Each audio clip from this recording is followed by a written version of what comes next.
겸손히 주를 섬길 때 괴로운 일이 많으나 구주여 내게 힘주사 잘 감당하게 하소서. 인자 한 마리 가지고 사랑을 감화시키며 갈 길을 잃은 무리를 잘 인도하게 하소서. 구주의 귀한 인내를 깨달아 알게 하시고 굳건한 믿음 주셔서 늘 승리하게 하소서. 장래의 영광 비추사 소망이 되게 하시며 구주와 함께 살면서 참 평강 얻게 하소서. 아멘.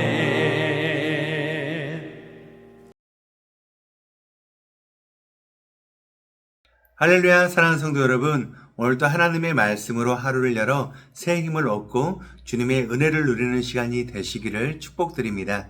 오늘 우리가 함께 보실 말씀은요, 열왕기하 25장 29절에서 30절 말씀입니다. 그 죄수의 의복을 벗게 하고 그의 일평생에 항상 왕의 앞에서 양식을 먹게 하였고 그가 쓸 것은 날마다 왕에게서 받는 양이 있어서 종신토록 끊이지 아니하였더라. 사랑하는 성도 여러분, 때론 우리는 우리 안에 있는 끈질긴 연약함을 마주하며 믿음으로 결단하고 살겠다 그렇게 노력을 하지만 내 힘으로 온전히 새로워질 수 없다는 철저한 한계를 절감하며 엎드릴 때가 있습니다.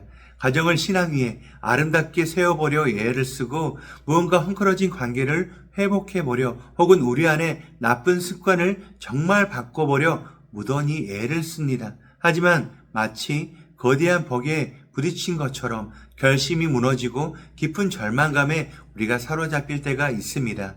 정신분석학에서 우리가 겉으로 드러나는 행동 패턴을 스스로 억누르고 통제하려 애를 쓰지만 우리 내면 깊은 곳에 뿌리내린 근원적인 결핍과 반역적인 자아는 인간의 의지만으로 완전히 교정될 수 없다라고 통찰을 합니다. 이처럼 우리는 스스로 구원할 수 없는 짙은 영적인 무력감과 현실의 무게를 짊어지고 살아가는 존재들입니다.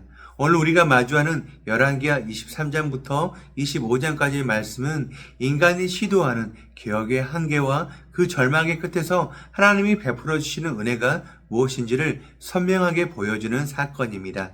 요시야 왕의 위대한 종교개혁 사건을 우리는 잘 알고 있습니다. 그는 잃어버렸던 언약책을 성전에서 발견하고 옷을 찢으며 회개했습니다. 백성들을 모아 말씀을 들려주고 유다 전역에 퍼져 있던 온갖 우상들을 불태우고 빻아서 가루로 만들어 버렸습니다. 심지어 오랫동안 잊혀졌던 유월절을 율법의 말씀대로 성대하게 회복했습니다.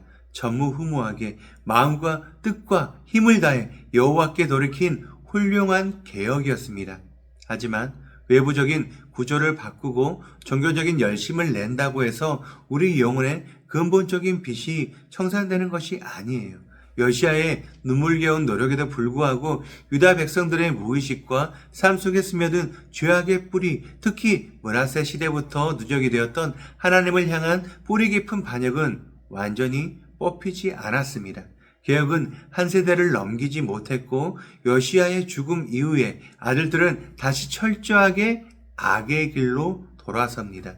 결국 하나님의 준엄한 심판이 그들에게 임하게 되었습니다.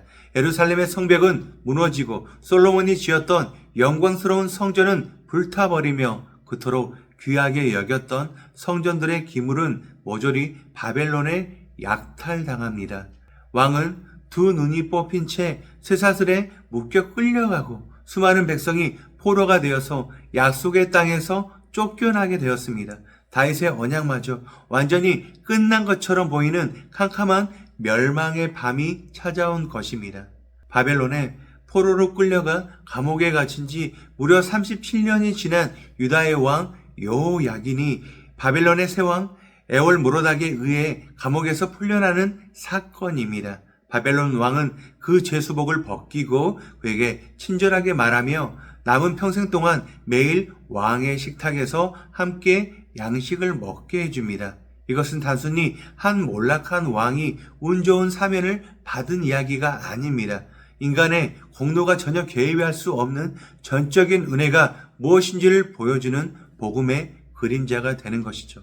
아무런 자격도 소망도 없는 자에게 일방적으로 주어지는 하나님의 자비입니다.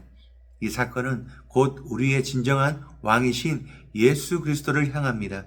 예수님은 우리가 갇혀야 할 죄와 사망의 감옥에 대신 들어가셨고 십자가에서 모든 진노의 잔을 마심으로써 우리의 영원한 형벌을 끝내주셨습니다. 그리스도의 대속을 통해서 하나님은 죄로 인해 반역자인 우리를 감옥에서 이끌어내어 주시고 우리의 더러운 죄수복을 벗겨주신 후에 그리스도의 의라는 아름다운 옷을 우리에게 입혀주셨습니다. 그리고 우리를 하나님이 누리시는 영원하고 풍성한 은혜의 식탁으로 우리를 초대해 주셨습니다. 우리가 노력해서 얻어낸 자리가 아니라 십자가의 복음이 우리에게 거저 안겨준 영광스러운 자리입니다.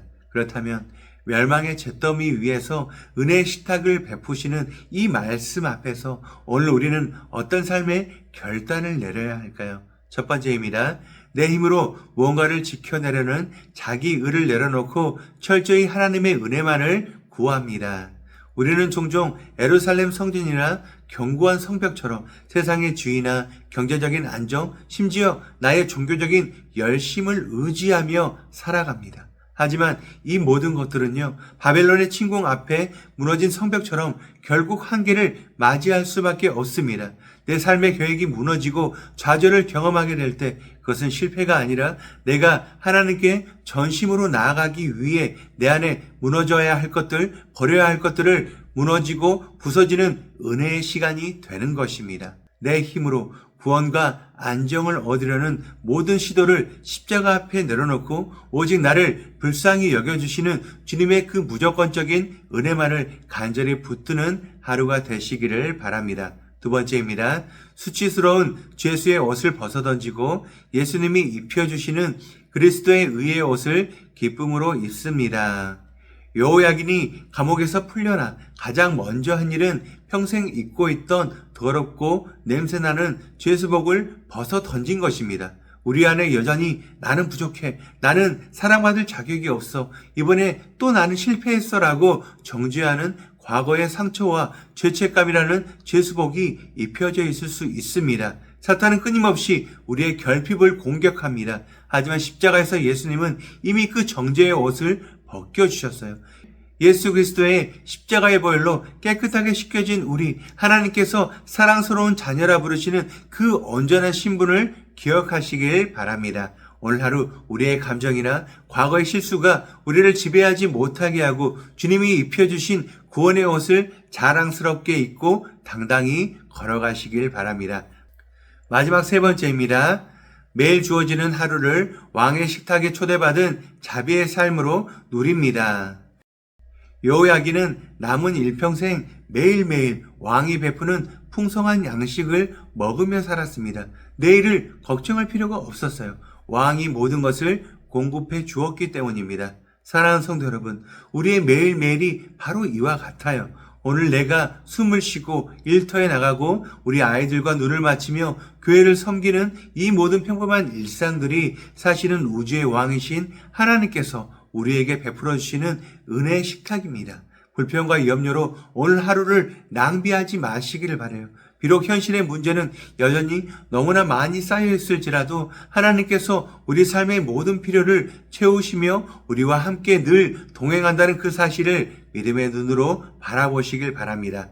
왕의 식탁에 앉은 자녀다운 여유와 기쁨을 누리시길 바라요. 사랑하는 성도 여러분, 우리는 더 이상 죄의 감옥에 갇힌 포로가 아닙니다. 십자가의 은혜로 감옥문을 열어주시고 우리를 은혜의 식탁으로 이끄신 예수 그리스도를 찬양하시길 바랍니다. 오늘 하루도 우리의 가정과 일터와 그리고 우리가 살아가는 모든 삶의 현장 속에서 이 감격스러운 은혜의 식탁을 이웃들과 넉넉히 나누며 살아가시는 복된 우리 모두가 되시기를 주님의 이름으로 축복드립니다. 우리 함께 기도하시겠습니다. 사랑과 자비가 풍성하신 하나님 아버지, 내 힘과 의지로 쌓아 올리려고 했던 삶의 바벨탑이 무너질 때 절망하지 않고 도리어 그곳에서 십자가의 은혜를 발견하게 하여 주시니 감사합니다.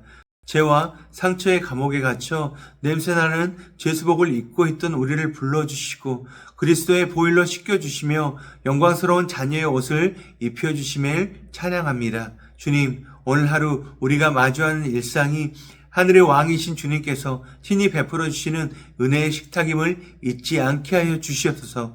두려움과 염려를 내려놓고 주님이 공급하여 주시는 참된 평안과 기쁨을 누리며 그 은혜를 우리 주변의 이웃들에게 나누는 축복의 통로가 되게 하여 주시옵소서. 우리를 감옥에서 건져 영원한 생명의 식탁으로 인도하여 주신 우리 구주 예수 그리스도의 이름으로 간절히 기도드립니다. 아멘.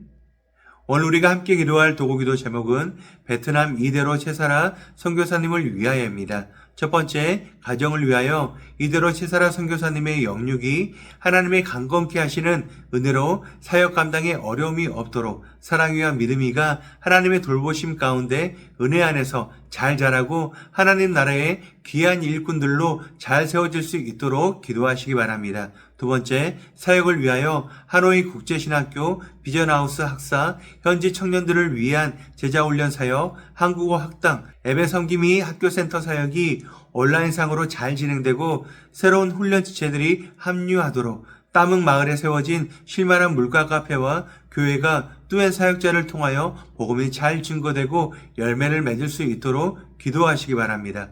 이어서 육신의 질병으로 고통받고 있는 교회 식구들, 경제적 어려움을 겪는 식구들, 타지와 타국에 있는 식구들, 우리 교회 다음 세대를 위해서 기도하시기 바랍니다. 또한 나라와 민족을 위해서, 한국교회와 세계선교를 위해서 기도하시기 바랍니다. 그리고 우리 담임 목사님께서 상반기 안식년 기간 동안 주님 안에서 온전한 힘을 얻으시고 영육이 강건해지는 시간이 될 수 있도록 기도하시기 바랍니다. 끝으로 오늘도 주님과 깊이 교제하시는 하루가 되길 소망하며 각자의 기도 제목을 놓고 기도하시겠습니다.